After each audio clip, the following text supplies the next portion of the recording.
Do not provoke, the ESV says. Other verses, translations say exasperate. What's going on here? What's going on here? It's saying this, fathers, by the way, first understand that the scripture is reminding us clearly over and over that in an anti-dad world, we should be very pro-dad. That fathers are unbelievably important, okay? Fathers are important. Okay. Fathers, do not provoke your children, but instead encourage them. Isn't that interesting? Encouragement, that's a state, right? It's almost like an emotion, right? Are you encouraged? Are you feeling encouraged, right? Notice how it's telling the father here that you are to be aware of the temperature of the house. You're to be aware of the state of the home. Are we joyful? Are we peaceful? Are we encouraged? Are we excited? Are we passionate? Are we alive? That's on you, Dad. It's on you to set the tone.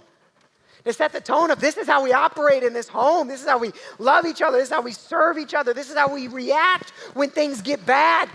This is how we treat each other when one of us is wrong to the other or when we don't act perfectly. This is who we're going to be as a family. And Dad, it's on you to set that tone, to make sure that the rules aren't so strict that they suck the life. Remember what Jesus said to the Pharisees? You make a convert, and then you make them twice the son of hell as you are. You make a baby, and then you create an environment that sucks the life out of them. Dad, set the tone. When I was a football coach, I always told my staff, football's hard enough.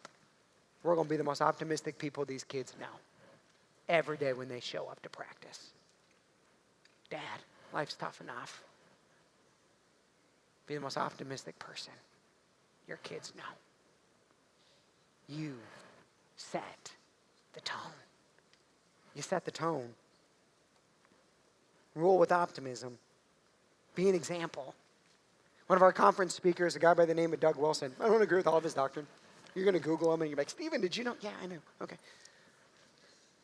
He wrote a book called Keep Your Kids. That's what I asked him to speak about at our conference. Because for 30 to 40 years in American evangelicalism, we grew up expecting that we were just going to lose our kids. Mostly because all of the megachurch pastors we were following lost all their kids. We thought, well, if they can't keep their kids, why would we keep our kids? Doug Wilson has been pastoring for 40-something years. He's created an environment in their culture, in their church, in the churches they've planted, and the people he's influenced, where they don't lose their kids. I thought, man, that's something I want to learn. Way more than I want to learn how to grow a big church or how to take it to the liberals. Right?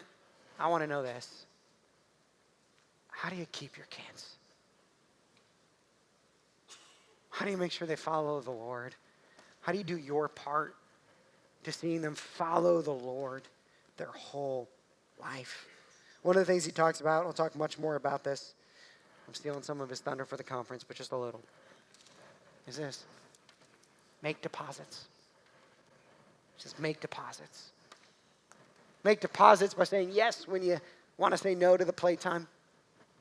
Make deposits when you want to respond with a bit of harshness, but you don't. Man, last night we had put the boys to bed, and they just wouldn't go to bed, and so they kept running. August kept running downstairs and running downstairs. I'm like, Augie, go to bed. Augie, go to bed. And it was like 10:30, fourth time. He runs inside. He goes, Dad, I need to ask you something. This was last night. He goes, I need to ask you something. I'm like, August? What? He goes, Dad, it's important. I said, okay, buddy. What's your favorite dinosaur?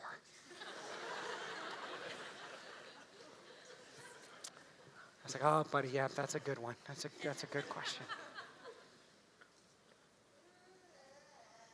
You make deposits of faithfulness and consistency, of presence, of instruction. Why? Because, Dad, you know there's going to come a moment when she comes. She walks into the room, in the house, and she's got a bum with her. And in that moment, you're going to want to write a check. And the check, the metaphor here, the check is this: baby girl, I love you. Not him. I'm cashing in. There's going to come a moment when your son is going to do something stupid. And the deposits are going to be in that moment. He's going to go, okay, I can go to dad with this. I know how he's going to respond. Dad's here to help.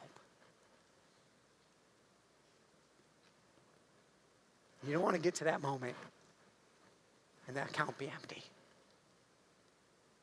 Make deposits.